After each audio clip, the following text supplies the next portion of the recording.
Bueno, iniciamos con esta información y es que la ciudad de Limpio también se suma a las tantas ciudades que están previendo todo lo que se relaciona con el fenómeno del Niño. En este caso ya el personal del ejército ha iniciado un operativo de limpieza y recuperación en el arroyo Damián de esta ciudad. Todo esto como medidas preventivas ante los pronósticos del fenómeno del Niño. Las tareas buscan mitigar riesgos ambientales y también reducir la posibilidad de inundaciones que puedan afectar a las comunidades cercanas. La intervención coordinada justamente con las autoridades militares va a tener una duración estimada de 2 semanas a partir del día de hoy. Y este despliegue incluye, así como estamos observando en imágenes, la utilización de maquinaria pesada y también la participación de unos 50 efectivos capacitados encargados de retirar los residuos acumulados en distintos sectores del cauce hídrico.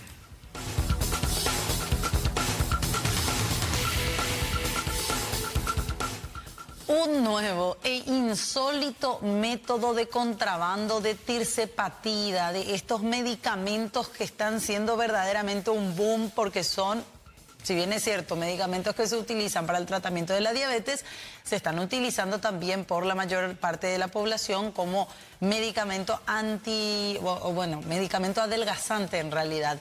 Durante un control de rutina en la cabecera del Puente de la Amistad, lado brasileño, el conductor de un vehículo pasó por una inspección después de proporcionar algunas versiones contradictorias sobre el motivo de su viaje. Le inspeccionaron el vehículo y ahí fueron halladas mercaderías, 6 cajas de vino. El conductor dijo que iba a trasladar a pasajeros hasta Curitiba, que iba a recibir 700 reales por el servicio, pero posteriormente cambió su versión respecto a los productos que llevaba. Por eso es que llamó la atención su actitud por parte de los agentes, quienes inspeccionaron más exhaustivamente el vehículo. Todo bien hasta ahí, encontraron lo que les decía, las cajas de vino, las mercaderías, etcétera. Pero le hicieron pasar al conductor por el equipo de rayos X y ahí recién se dieron cuenta de esto, de que en el calzado que usaba este señor estaba llevando 8 ampollas de tirzepatida escondidas en la suela de sus botas.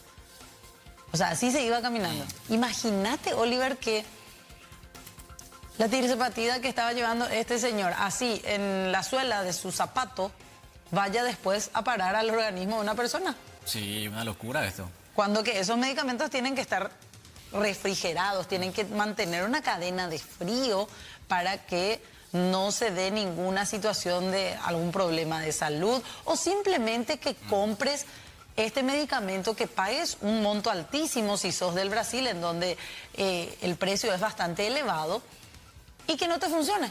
Sí.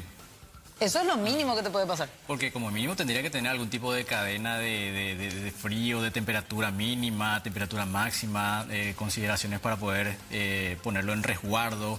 Pero de esta manera, bueno, uno supondría que no tendría también el efecto que uno quiere. Ahora, esto también revela, Fernanda, la locura, entre comillas, que tiene este medicamento y lo que hacen las personas también para poder vender de manera ilegal este tipo de fármacos, justamente, que tienen un valor mucho más elevado en Brasil.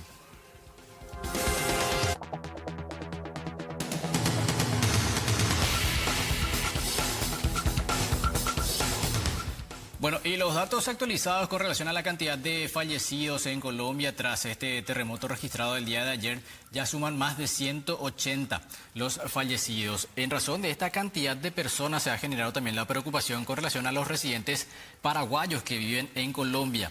Ya a ese efecto, el embajador paraguayo, Juan Alberto Bayardi, confirmó que los aproximadamente 150 compatriotas que están residiendo en ese país se encuentran a salvo tras este terremoto. Según el diplomático, no se registraron paraguayos heridos, aunque una compatriota comerciante sufrió daños materiales en su establecimiento. El sismo con epicentro en San José del Palmar se sintió con fuerza en Bogotá, en la ciudad de Medellín y también en Cali, así como también en Ecuador, Panamá y Venezuela. La embajada paraguaya en Bogotá continúa monitoreando la situación de los connacionales ante la magnitud de esta emergencia.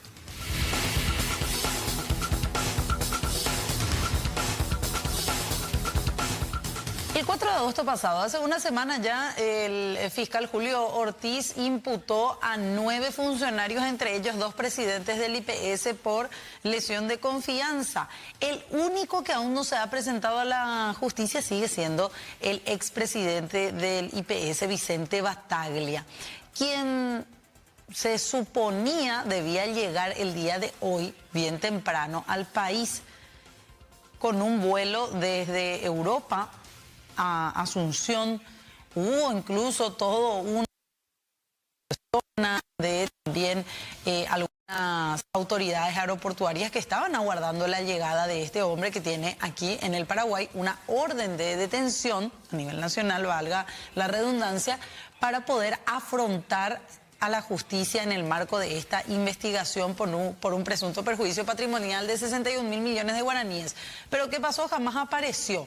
Desde el 8 de agosto más o menos, mejor dicho, desde hace un par de semanas se viene hablando de que Battaglia estaba en Italia. Sin embargo, no arribó a nuestro país. Hay versiones que hablan también de la posibilidad de que él mismo esté en el Brasil, porque su defensa había anunciado que él iba a retornar desde Italia, pero no se registró su ingreso en los vuelos, tanto de la fecha, según la policía aeroportuaria. No había ningún pasajero con su nombre en estos últimos vuelos que llegaban, creo que 6:30, uno sí, y otro 9:30 de la mañana más o menos. Pero no descartan la posibilidad de que él esté en el Brasil desde el 8 de agosto pasado.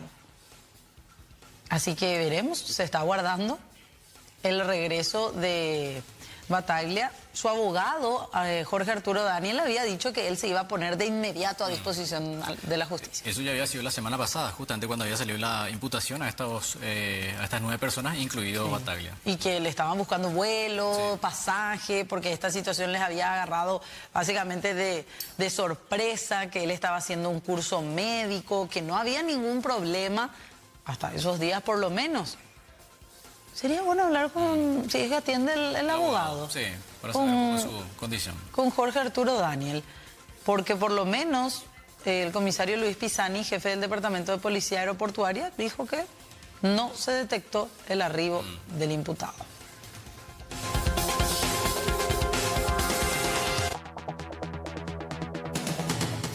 Bueno, caso Ande y también lo que tiene que ver con este proyecto impulsado por la institución para reducir la morosidad. En este caso se ha informado que su índice ha bajado del 19.1% al 15.6%, esto comparando justamente los periodos de julio del periodo 2025 y julio del 2026. Todo esto tras incorporar a 25.073 clientes morosos al Buró de Crédito Equifax, recordarán ustedes, ex Inforconf. El gerente comercial Hugo Rolón explicó que la medida se combinó con la promoción de refinanciación de ese programa Ñande Ahorro 2026, que es importante también recordar, está vigente todavía hasta el 31 de agosto. De este total de clientes reportados, de los más de 25.000, 4.347 ya han regularizado su situación, principalmente mediante el fraccionamiento de la deuda. Ahora, está también la otra versión, lo que también menciona el propio diputado Raúl Benítez, que ha cuestionado estos criterios utilizados por la ANDE y pidió trabajar junto a otras entidades para segmentar la situación económica de los deudores residenciales. La meta de la ANDE es cerrar este 2026 con una morosidad del 14%.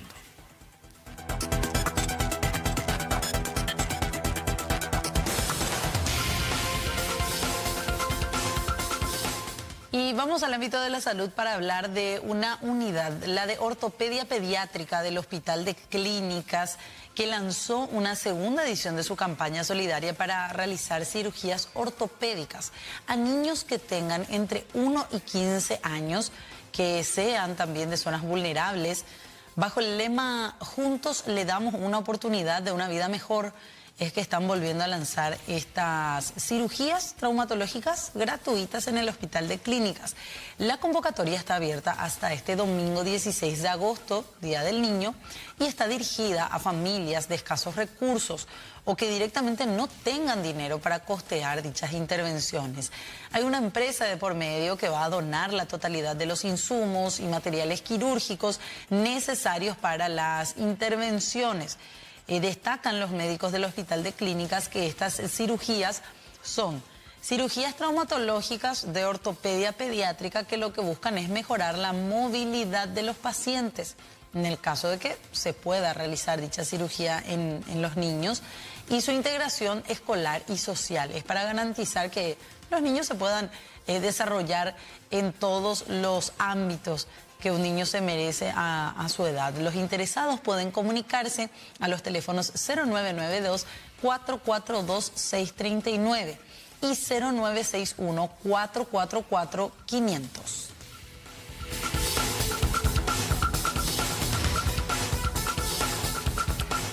Bueno, también es importante hablar acerca de los trabajos que viene realizando la Secretaría Nacional Antidrogas, la SENAT, con relación a la ubicación y destrucción de plantaciones de cultivos de marihuana. Esto que estamos observando en imágenes corresponden a unas 5 hectáreas de cultivos de marihuana, equivalentes a unas 15 toneladas de la droga, durante este operativo que se realizaba en la zona de Alpaza, ahí en Bellavista Norte.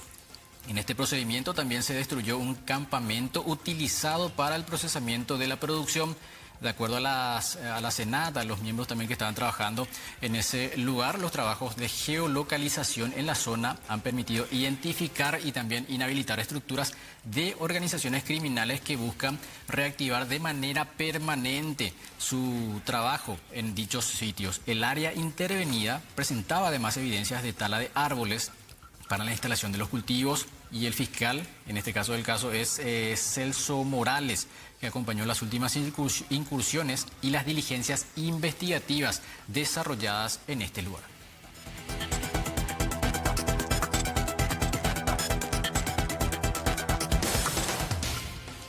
Bueno, se hicieron...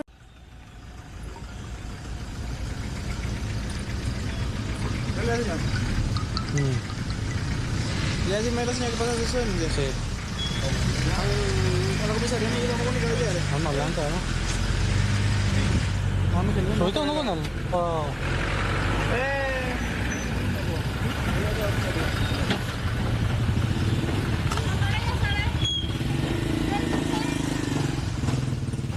Bueno, y este procedimiento policial que estamos compartiendo con ustedes corresponde a un operativo realizado en la ciudad de Limpio, en plena vía pública, y en donde han intervenido los efectivos de la Policía Nacional de la Comisaría número 9 de esta ciudad, a partir de una denuncia por violencia familiar. En este caso quedó detenido este hombre de 27 años, identificado como Henry Matías Agüero Saldívar. Justamente los datos señalan que el mismo habría golpeado a su expareja, una mujer de 30 años, identificada como Tamara Belén Cabrera Cristaldo. Según el testimonio de la víctima, este hombre llegó hasta la vivienda en horas de la noche y ahí se empezó a generar una discusión entre ambos. Posteriormente, este hombre la agredió físicamente, agarrándola incluso del cuello y lanzándola contra la pared. Tras este hecho se dio a la fuga, pero se hizo la denuncia correspondiente. Y ya este es el resultado que estamos justamente observando. El momento de la aprehensión de este hombre, decíamos, de 27 años, denunciado por violencia familiar. Manifestó la víctima que el sindicado autor llegó a la casa, momento en que éste le arrebata el aparato celular, revisando los mensajes, en la cual le molestó algunos mensajes. Este le reclama, en donde la víctima le manifiesta de que no tiene el por qué reclamarle, siendo que la relación sentimental ya terminó. El sindicado autor le arrebata el celular, como así también le aprieta por la pared, apretándole el mentón, momento que la víctima grita, pide auxilio, donde la madre sale, acude a ayudarle a la hija, momento en que este trata de autoinfligirse también con arma blanca. Este se retira del lugar, transcurrió un tiempo de media hora, vuelve el sindicado autor en la casa, momento que empieza a amenazarla de muerte. Momento que se vuelve a retirar y a metros del lugar el personal procedió a la aprehensión del mismo. Este se encuentra a cargo del juzgado. Acá todo lo actuado fue comunicado al agente fiscal de turno, Víctor Villaverde, de la Unidad 1, quien dispuso su detención y ya el día de mañana pasará al juzgado.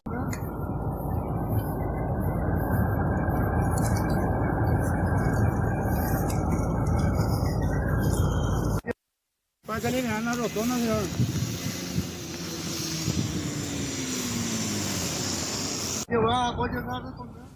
Bueno, Fernanda, lo que estamos compartiendo en imágenes corresponde a un operativo realizado en la Costanera Sur, donde ya veíamos a esos dos sujetos que estaban dentro de la patrullera y esposados. Ahora, los motivos de este procedimiento, ¿qué fue lo que pasó? Ya de la mano de nuestro compañero Víctor Congo, que tiene los detalles. Víctor, muy buenas tardes.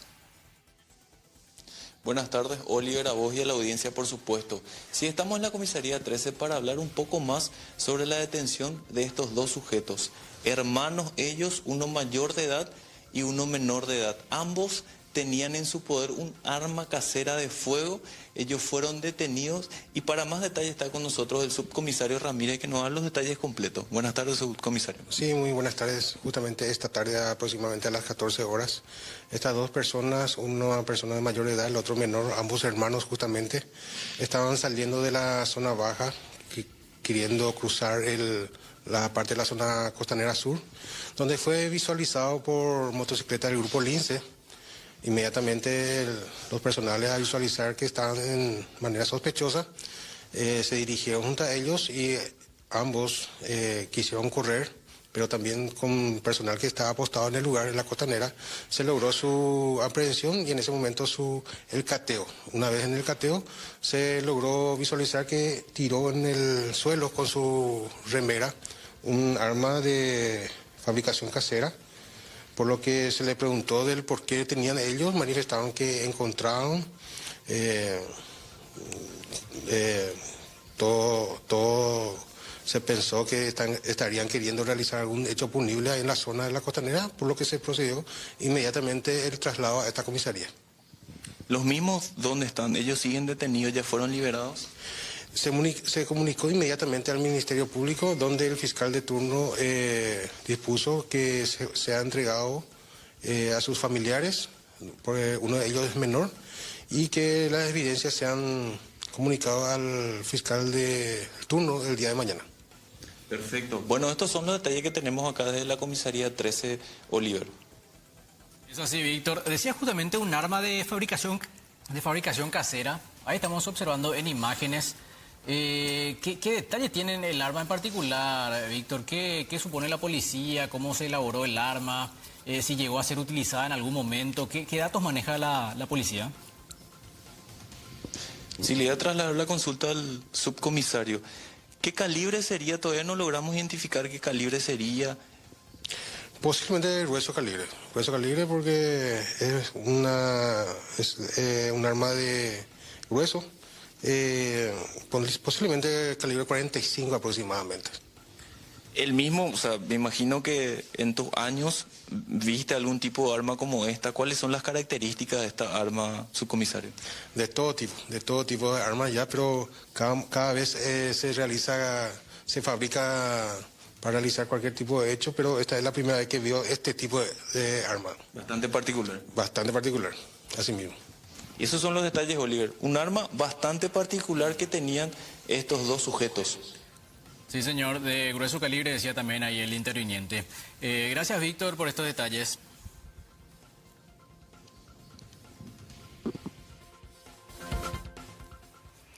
Bueno, cambiamos de tema, tenemos que hablar, como decíamos, uno de los temas políticos que reaviva nuevamente la charla, la lectura también sobre la senaduría vitalicia, sobre la senaduría activa.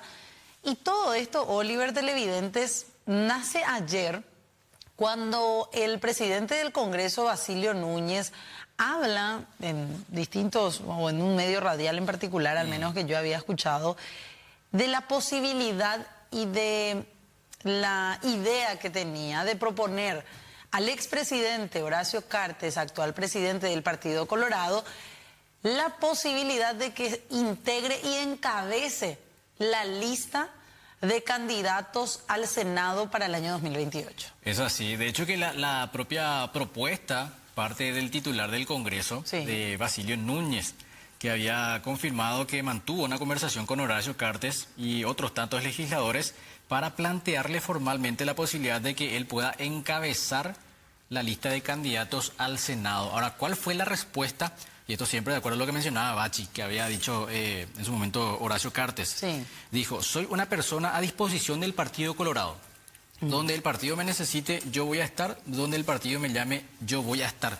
Es lo que mencionaba también a partir de esa propuesta que le hacía el titular del Congreso. Sí, y ahí voy a pasar, porque esto, como les decía, se generaba ayer y posterior a las declaraciones del presidente del Congreso, Núñez, él se reunía con otros representantes más también, no solo de Honor Colorado, también representantes de la disidencia colorada, ex legisladores. Ahí mandé la foto. Y el mismo Bachi Núñez ayer, ya en horas de la tarde, anunciaba o adelantaba eso que después hoy termina confirmando en esos términos que mencionabas vos. Porque en una publicación hecha a través de un posteo en X, decía Bachi Núñez, compartimos una agradable reunión con el presidente de la ANR, Horacio Cartes. Y posteaba él junto con la fotografía de dicha reunión y al final de la publicación decía, además recibí una interesante respuesta a una petición. Ya evidentemente hablando de ese pedido, de esa solicitud de intención de que Horacio Cartes sea el que encabece la lista de candidatos para el Senado en las elecciones generales dentro de 2 años. Ya vamos a compartir, ahí está la foto. De fondo Horacio Cartes, Colín Soroka también, siempre cercano a la bancada de Honor Colorado. El ex senador, conocedor también bastante del ámbito, imaginamos que por una cuestión hasta de interpretación jurídica está el ex senador Sergio Godoy también en compañía de ellos. Sí. Y demás referentes. Pero vamos a escuchar, si te parece, lo que decía Bachi Núñez hoy bien temprano.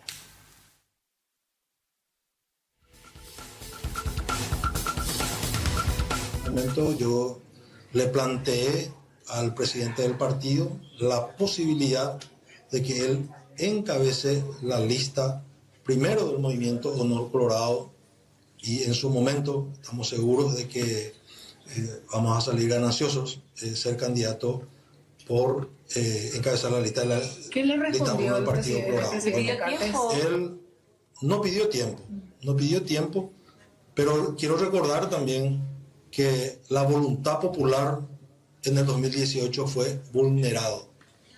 Se robó la voluntad popular de más de 500.000 personas que le votaron a Horacio Cartes como senador activo, por una mayoría coyuntural acá en el Senado, a pesar de que el Tribunal Superior de Justicia Electoral lo habilitó, a pesar de que la Corte, la máxima instancia, le escuchamos a muchos exministros decir de que no hay ningún impedimento, y su respuesta fue literalmente: soy una persona a disposición del Partido Colorado.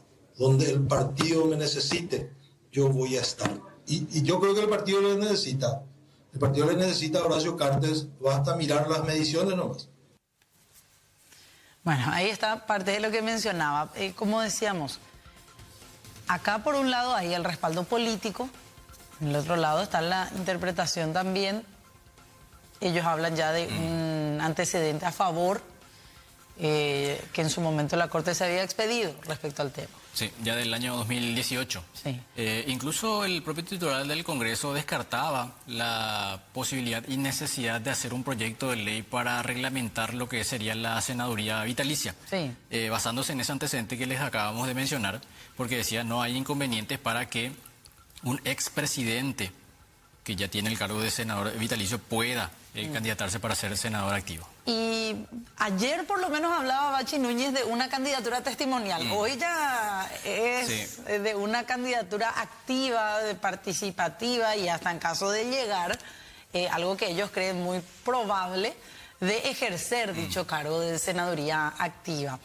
Decían ellos, porque se había planteado también, y esto al margen nada más, que Cartes sea reelecto como presidente de la ANR. Y ayer hablaba el líder de la bancada, digo bien, de Honor Colorado en el Senado, Natalicio Chase, y decía no hay ningún tipo de incompatibilidad entre los dos cargos. Él puede ser senador activo, a la vez también que impulsamos esa candidatura para que vuelva a ser reelecto como presidente de la ANR. Y sumado a todo eso, hoy se abrió también esta conversación, esta serie de respuestas entre Bachi Núñez y el senador Dionisio Amarilla, que él iba más allá a través de estas publicaciones y decía Dionisio, redoblo tu apuesta, Bachi Núñez, anímense a plantear la reelección e incluyamos también el balotaje. Y después dice, no alcanzo a leer lo que dice al final del... Taipú Carona, dice. Taipú Carona Piré. Taipú Carona Piré. 2028. Y le responde Bachi Núñez, yo no sé si esto está armado. A mí me hace creer hasta que estaría armada esta conversación. Incluso el tiempo en el cual le responde, porque es uno sobre otro. Exactamente. Y le responde Bachi Núñez rápidamente a su colega y le dice, siguen menospreciando al electorado, colega. No le van a votar porque proponen desbloqueo, financiamiento político que no cumplen, máquinas de votación, concertaciones ilegales que nos incluyan a los colorados en su padrón, balotaje, y después seguro van a pedir muestra de sangre o ADN a cada votante. El camino es otro, saneen su partido y presenten candidaturas potables. Y ahí le responde esto Dionisio Amarilla. Dice, excusas, vamos a Bachi Núñez, acepten el balotaje y lleven ustedes la reelección, no le tengan pavor a la alternancia. Y ahí dice, y probemos el cuerpito. Y escuchamos a continuación lo que decía Dionisio Amarilla.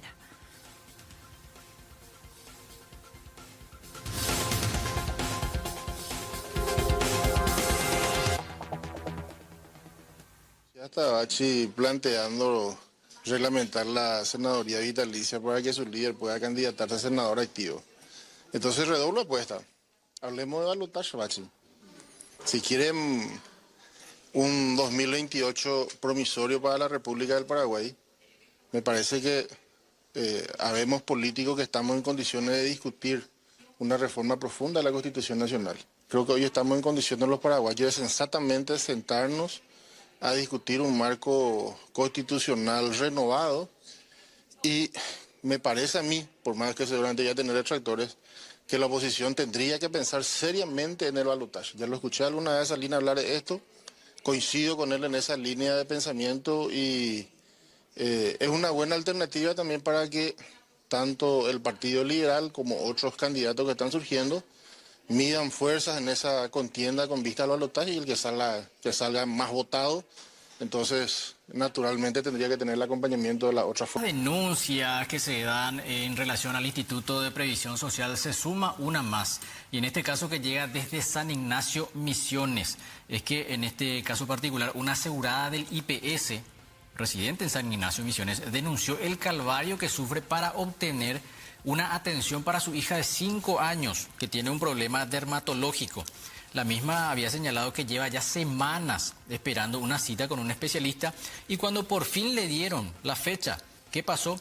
Acudió al momento indicado, pero le dijeron que se había reprogramado para un mes después. Dice estar cansada, lógicamente, de recibir como respuestas que en este caso no hay médicos, que siempre faltan los medicamentos, que se hagan este tipo de reprogramaciones. En este caso, al final, no sirven todos los esfuerzos que hace la madre para poder satisfacer las necesidades de su hija, y esto que también se traslada a el calvario que sufren todos los asegurados del IPS, no solamente del interior del país, sino prácticamente de todo el territorio nacional. Una nena de 5 años en la cual está necesitando un control con una especialidad que es dermatología, la cual hemos conseguido en IPS acá de San Ignacio. Hubo una serie de trabas de esas palabras, pero las cuales nosotros no pudimos acceder porque cambió, hay directoras, porque justo la directora ya es la dermatóloga. Y en este caso ya es solamente atendiendo 6 pacientes. Yo no es que pido hoy nomás, no. Yo ya venía pidiendo 15 días, donde te dice tener que venir a las 3 de la mañana, vos te vas por ventanilla, no. que vos tenés que solicitar eso por WhatsApp. Y ellos te dan un número de WhatsApp en el cual vos tenés que escribir a él. Y como mamá yo hice todos los pasos, hice, insistí y nada. Entonces, ¿qué hice yo? Dice que ya lo necesitaba. Al día siguiente le tuve que llevar allá a mi hija en Carnegie. En un consultorio privado. Directora de la Unidad Sanitaria del IPS de San Ignacio, doctora, con relación a esta denuncia que hacía una usuaria con relación a turnos específicamente, que se cuenta con mucho protocolo para esperar un turno. Muy buenos días, ¿cómo están? Sí, recibimos esa denuncia justamente por redes sociales y decimos justamente que no es la opción válida para conseguir un turno, ¿verdad? El turno se consigue acá justamente a través de admisión y a través de los mecanismos, ¿verdad?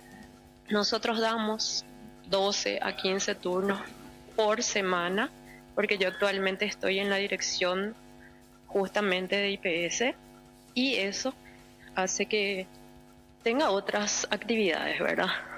Tengo que ser gerente, ¿verdad? De todas las cosas. Tenemos reuniones habitualmente.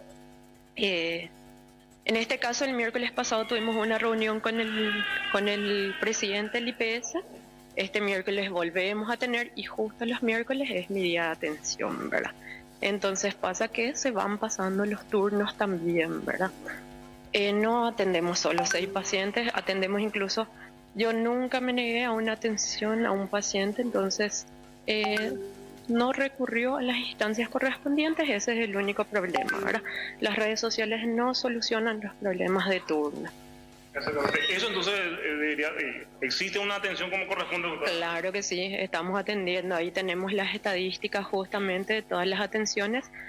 Probablemente no es mi paciente, por eso no conoce el mecanismo. Todos mis pacientes consiguen en 15 a 21 días, un mes incluso, porque es una especialidad, una subespecialidad muy requerida. Entonces soy la única en todas Misiones, no atiendo solo en Misiones, atiendo de Ñembucú, atiendo parte de Itapúa, me vienen de todo el departamento, entonces es muy difícil conseguir turno conmigo justamente. Niega entonces categóricamente que los pacientes, los usuarios están atravesando esta situación. Niego porque a todos mis pacientes yo le atiendo, todos los que me conocen saben muy bien la atención que le doy. Y también es difícil conseguir, se consigue en 15, 21 días, un mes incluso muchas veces, pero se consigue. No es que, como te digo, es una subespecialidad muy requerida. O sea, yo nunca, desde que vine acá hace 6 años, nunca vine de balde. Siempre tengo, anteriormente atendía entre 25 a 30 pacientes, actualmente no puedo más de eso porque tengo otras funciones que cumplir, como les dije, ¿verdad? Entonces, uno cuando es gerente ya no puede dedicarse exclusivamente a la parte asistencial, pero para no perder la especialidad, justamente yo decidí seguir atendiendo, ¿verdad? Se atiende, como señalaba, 12 semanalmente. Así mismo, o sea, no recurrió a las instancias correspondientes. Se quiso argelar, quiso descargar su frustración justamente, pero yo le insto a que venga hasta admisión o hasta que venga a hablar conmigo, justamente que soy la encargada de IPS, ¿verdad? Pero acá los turnos se consiguen. Acá en IPS la única forma para agendamiento es a través de la línea de WhatsApp. La mayoría de las consultas sí es a través, algunas especialidades sí en ventanilla. Pero también tenemos el mecanismo de que, por ejemplo, ponele que 12 pacientes quitaron por WhatsApp y uno no vino o 2 no vinieron, y generalmente ese número que no vino, hasta las 9 de la mañana tiene tiempo de confirmar el turno, ¿verdad? Y si no nos confirma, ¿verdad? Damos a otro, queda vacante y damos a otro que viene en forma urgente.